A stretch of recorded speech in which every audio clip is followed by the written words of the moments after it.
दुनिया की सबसे लंबी माउंटेन रेंज के ठीक इस पॉइंट पर आज से 52 ईयर्स पहले एक प्लेन सीधा पहाड़ से जा टकराया था। हैरत की बात तो ये थी कि प्लेन टकराने के फौरन बाद कहीं गायब हो गया। ये 8,900 किलोमीटर लंबी साउथ अमेरिका की एंटीज माउंटेन रेंज है, जहां 15,000 फीट ऊंचे पहाड़, नाकाबिले बर्दाश्त ठंड और खामोशी के अलावा कुछ नहीं मिलता।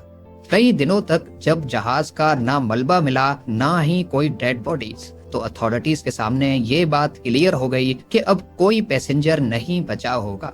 लिहाजा उन्होंने सर्च ऑपरेशन बंद करने का ऐलान कर दिया। न्यूज मीडिया में भी अगले कुछ दिनों तक प्लेन क्रैश की बातें चलती रहीं और उसके बाद सब कुछ आहिस्ता आहिस्ता वापस नॉर्मल होने लगा। लोग अब इस हादसे को भूल ही चुके थे, लेकिन इस हादसे के करीब 2.5 महीनों के बाद, एग्जैक्टली 72 डेज के बाद, अथॉरिटीज को गायब हुए प्लेन की तरफ से एक मैसेज रिसीव हुआ। नाज़रीन, ये यूरुग्वाय एयरफोर्स की फ्लाइट 571 थी, जिसने रियल लाइफ में एक चमत्कार, एक मौजज़ा करके इतिहास में हमेशा हमेशा के लिए अपना नाम लिखा है। 12 अक्टूबर 1972 को ये फ्लाइट यूरुग्वाय के कैपिटल मोंटेविडियो से उड़ान भरती है। जहाज में रग्बी के प्लेयर्स थे, जिनको मोंटेविडियो से चिली के कैपिटल सैंटियागो तक एक मैच खेलने जाना था। रग्बी प्लेयर समेत जहाज में टोटल 40 पैसेंजर्स और 5 क्रू मेंबर्स मौजूद थे। टेक ऑफ के बाद अभी जहाज अर्जेंटीना के ऊपर ही पहुंचा था कि अचानक मौसम की खराबी की वजह से उनको अर्जेंटीना के शहर मेंडोजा में लैंड करना पड़ा। कैप्टन ने यह फैसला इस वजह से किया क्योंकि अर्जेंटीना और चिली के दरमियान दुनिया की सबसे ऊंची एंडीज माउंटेन रेंज दीवार बनकर खड़ी है। यहाँ के ऊंचे पहाड़ वैसे ही काफी खतरनाक हैं और मौसम की खराबी में इनके ऊपर से गुजरना खतरे से खाली नहीं था। पायलट का प्लान था कि एक रात मेंडोजा में ही गुजारी जाए और फिर अगले दिन मौसम ठीक होने पर एंडीज के पहाड़ों को पार किया जाए। पर क्या मालूम था पायलट और तमाम पैसेंजर्स को कि अगले दिन उन पर कौन सी मुसीबत टूटने वाली है। अगले दिन यानी फ्राइडे 13 अक्टूबर को फ्लाइट 571 ने मेंडोजा से टेक ऑफ किया।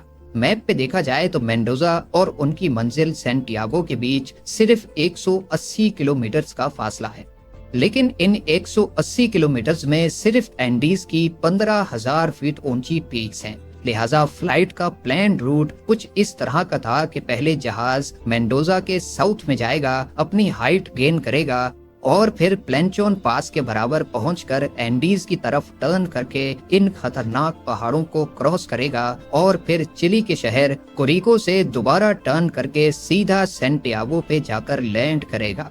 फ्लाइट 571 के पायलट ने इसी रूट पर 50 के करीब फ्लाइट्स कंप्लीट कर रखी थी, लिहाजा उनको अपने आप पर काफी भरोसा था। मेंडोजा से टेक ऑफ करते ही प्लान के मुताबिक जहाज साउथ की तरफ रवाना हुआ। जहाज की हाइट गेन करने के दौरान पायलट ने नोटिस किया कि बादलों की एक मोटी लेयर ने नीचे का सारा मंजर छुपा दिया है। अब इस कंडीशन में पायलट ने कंट्रोल टावर से राब्ता जोड़ लिया, जो रडार के देखकर रेडियो के जरिए पायलट को उसकी लोकेशन बताते रहेंगे।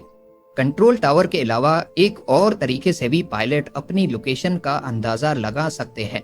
इसमें एयरक्राफ्ट की आखिरी नोन लोकेशन को मद्देनजर रखते हुए एयरक्राफ्ट की स्पीड के जरिए कैलकुलेशन करके अपनी करंट लोकेशन का अंदाजा लगाया जाता है। इस तरीके को एविएशन की जबान में डेड रेकनिंग कहा जाता है। जैसे ही फ्लाइट 571 प्लेंचोन पास के पैरेलल पहुंच गई तो उन्होंने राइट टर्न ले लिया। अब ये 18,000 फीट की ऊंचाई पर एंडीज के पहाड़ों के ऊपर से गुजर रहे थे। ऊपर नीला आसमान और नीचे सफेद बादल। पायलट पूरी तरह से Santiago air traffic control tower पे डिपेंडेंट था। जैसे ही वो प्लेंचोन पास के करीब पहुंचे तो फ्लाइट 571 कंट्रोल टावर के रडार से गायब हो गई। ये एक नॉर्मल बात थी क्योंकि पहाड़ों की वजह से रडार के सिग्नल्स बहुत कमजोर थे। इस मौके पर को पायलट ने डेड रेकनिंग के जरिए अपनी लोकेशन कैलकुलेट की और 3:21 पे सैंटियागो कंट्रोल टावर को रेडियो किया कि हम 1 मिनट के बाद चिली के शहर कोरिको के ऊपर पहुंच जाएंगे और उनसे अपनी ऊंचाई कम करने की परमिशन मांगी। अब नॉर्मली प्लेंचोन पास से कोरिको तक पहुंचने में जहाज को 11 मिनट लगते हैं, لیکن انہوں نے یہ فاصلہ صرف 3 ہی منٹوں میں کور کر لیا تھا۔ یہ چیز کنٹرول ٹاور میں بیٹھے اسٹاف کو کچھ سمجھ نہیں آئی، لیکن کیونکہ ان کے پاس بھی فلائٹ 571 ریڈار پہ شو نہیں ہو رہی تھی، اسی وجہ سے انہوں نے ایئر کرافٹ کو ڈسینڈ کرنے کی پرمیشن دے دی۔ پر ان کو اس بات کا بالکل بھی اندازہ نہیں تھا کہ اصل میں کو پائلٹ نے جہاز کی جو لوکیشن کیلکولیٹ کی تھی وہ غلط تھی۔ پائلٹ سمجھ رہا تھا کہ وہ کوریکو کے اوپر ہے، لیکن اصل میں وہ اس وقت پلینچون پاس کراس کر رہے تھے۔ ایک بہت بڑی تباہی فلائٹ 571 کا انتظار کر رہی تھی۔ کنٹرول ٹاور سے پرمیشن ملتے ہی پائلٹ نے رائٹ ٹرن کیا اور جہاز کی ہائٹ بھی کم کرنا شروع کر دی۔ شروع میں ان کو خطرناک ٹربولنس کا سامنا کرنا پڑا، لیکن جب انہوں نے سفید بادلوں کی لیئر کو کراس کیا تو کیا دیکھتے ہیں کہ ان کے سامنے ایک بہت بڑا پہاڑ کھڑا ہے۔ جی ہاں، اس پوائنٹ پہ پائلٹ کو اندازہ ہوا کہ اصل میں وہ ابھی تک اینڈیز میں ہی موجود ہے۔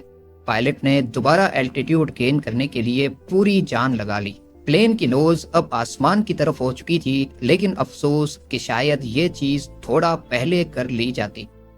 فلائٹ 571 کی ٹیل پہاڑ کی چوٹی سے ٹکرائی اور جہاز سے الگ ہو گئی۔ اس وقت یہ پہاڑ پوری طرح برف سے ڈھکا ہوا تھا۔ بنا ٹیل اور ونگز کے فلائٹ 571 کا فیوزلاج برف میں سلائڈ کرتا سیدھا نیچے کی طرف آیا اور اس پوائنٹ پر آ کر رک گیا۔ کریش کی وجہ سے 12 پیسنجرز موقع پر ہی دنیا سے جا چکے تھے، خاص طور پر وہ لوگ جو جہاز کے پچھلے حصے میں موجود تھے۔ معجزاتی طور پہ پلین کے فیوزلاج میں 33 پیسنجرز کی جان تو بچ گئی، لیکن ان کو کافی چوٹیں لگی تھی۔ ٹیل الگ ہو جانے کی وجہ سے پلین کا پچھلا حصہ کھلا ہوا تھا اور اس میں سے زبردست ٹھنڈ اندر آ رہی تھی۔ یہ اس وقت 11,500 فٹ کی اونچائی پر اینڈیز میں پھنس چکے تھے، جہاں کا ٹیمپریچر -30 ڈگری سیلسیس تھا۔ باہر نکلتے ساتھ ہی جہاں تک ان کی نظر جا رہی تھی، برف سے ڈھکے پہاڑ ہی نظر آ رہے تھے۔ سب سے پہلے انہوں نے اپنے ساتھیوں کی باڈیز کو برف میں دفنا دیا۔ ادھر پلین کریش کی خبر نے چیلین اتھارٹیز کو الرٹ کر دیا تھا، پر ان کو یہ معلوم نہیں تھا کہ وہ اصل میں ارجنٹینا میں ہی کریش ہوئے تھے۔ بنا ٹائم ضائع کیے انہوں نے سرچ آپریشن اسٹارٹ کیا، جس میں 4 ایئر پلینز نے حصہ لیا تھا۔ صبح سے لے کر شام تک سسپیکٹڈ ایریا کو سرچ کرنے کے دوران ان کو نہ ہی کوئی پلین نظر آیا اور نہ ہی کوئی ملبہ۔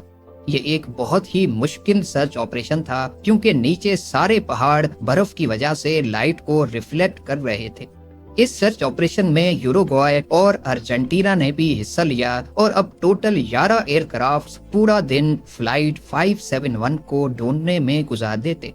ادھر کریش سائٹ پہ بچے ہوئے پیسنجرز کے اوپر سے کئی بار ریسکیو پلین گزر کر گئے، لیکن ان کے لاکھ اشارے دینے کے باوجود بھی ریسکیو پلینز کی نظر ان پر نہ پڑ سکی۔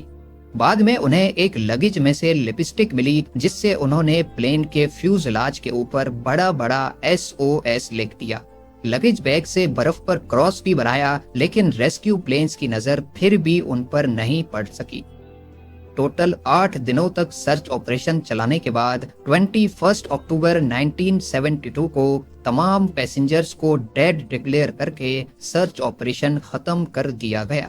11ویں دن کریش سائٹ پہ موجود پیسنجرز کو کاکپٹ میں ہی ایک ریڈیو ملا، جس کو ٹیون کر کے انہوں نے خبر سنی کہ ان کو ڈھونڈنے کے لیے چلایا جانے والا سرچ آپریشن اب بند کر دیا گیا ہے۔ جہاں وہ لوگ پہلے ہی اتنی مصیبت میں تھے، وہیں یہ خبر ان کو مزید افسوس میں ڈال گئی۔ اپنے بچنے کی جو آخری امید نظر آ رہی تھی، وہ بھی ختم ہو چکی تھی۔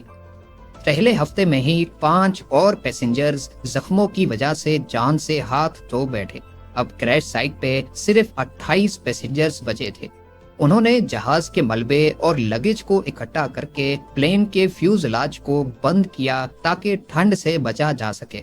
انہوں نے کاکپٹ کے پلاسٹک وائزر کو کاٹ کر اپنے لیے گلاسز بھی بنائے، جو کہ برف سے ریفلیکٹ ہونے والی لائٹ سے کچھ حد تک بچا رہے تھے۔ سیٹ کورز کو گرمائش کے لیے استعمال کیا اور سیٹ کے کشن سے سنو شوز بنا دیے۔ اس وقت تک ان کے پاس کھانے کے لیے 8 چاکلیٹ بارز، 3 جیم کے جارز، کچھ ڈرائی فروٹس اور گنی چنی پانی کی بوتلیں تھی۔ पहला हफ्ता तो उन्होंने बड़ी मुश्किल से ये खाना आपस में डिवाइड करके खा लिया, लेकिन जब ये तमाम चीजें भी खत्म हो गईं तो उन्होंने कपड़े और कॉटन को खाना शुरू कर दिया, जिससे वो मजीद बीमार पड़ने लगे। एंडीज के इस हिस्से में उनको एनर्जी के लिए कोई चीज दिखाई नहीं दे रही थी, और ऊपर से वो जिस रिच पर क्रैश हुए थे, ना वहां से उतरना पॉसिबल था और ना ही ऊपर की तरफ हाइक करना। इस दौरान पैसेंजर्स की हालत ये थी कि इनका बॉडी वेट 40% तक कम हो चुका था। आखिर जब उनको कुछ समझ नहीं आया तो उन्होंने अपने मरे हुए साथियों के बॉडी पार्ट्स खाना शुरू कर दिए। जाहिर है ये फैसला बहुत ही मुश्किल था, लेकिन भूख, प्यास और कमजोरी ने उनको ये कदम उठाने पर मजबूर कर दिया था।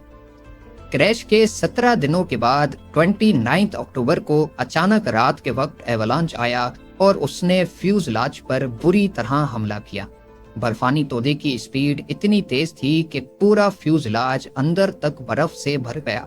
इस हादसे में 9 सर्वाइवर्स मारे गए। बचे हुए 19 लोगों के हाथ जो कुछ लगा उन्होंने उससे बर्फ को हटाया और ऑक्सीजन के लिए जगह बनाई। दिन गुजरते जा रहे थे, सर्वाइवर्स की हालत बद से बदतर होती जा रही थी।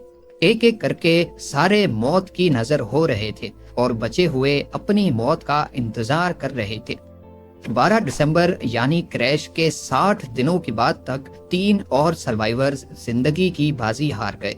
अब पीछे बचे 16 लोगों के पास सिर्फ 2 ऑप्शंस थे, या तो वो अपने बचे हुए दिन गिनना शुरू कर दें या फिर हिम्मत करके वेस्ट में मौजूद इस वर्टिकल क्लिफ को कैसे भी करके हाइक कर ले।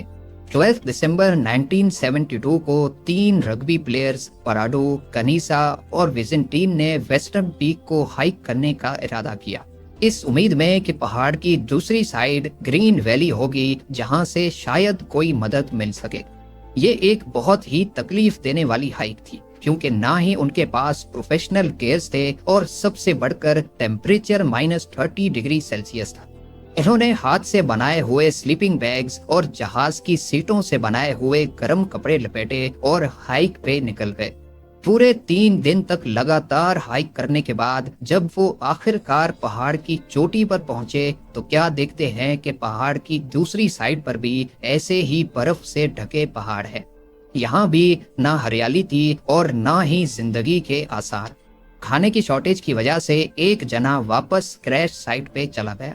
पराडो और कनीसा मदद की तलाश में पहाड़ की दूसरी साइड पर डाउन हिल चल पड़े। अगले 10 दिनों तक ट्रैकिंग करने के बाद और 61 किलोमीटर का सफर बुरी हालत में गुजारने के बाद आखिरकार वो एक वैली में पहुंचे जहां पर हरियाली थी, जानवर भी थे और नदी भी बह रही थी। सबसे पहले उन्होंने नदी से पानी पिया, तभी उनको नदी के उस पार घोड़े पर एक शख्स दिखाई दिया। नदी के शोर की वजह से वो अपना पैगाम उस शख्स तक नहीं पहुंचा पा रहे थे।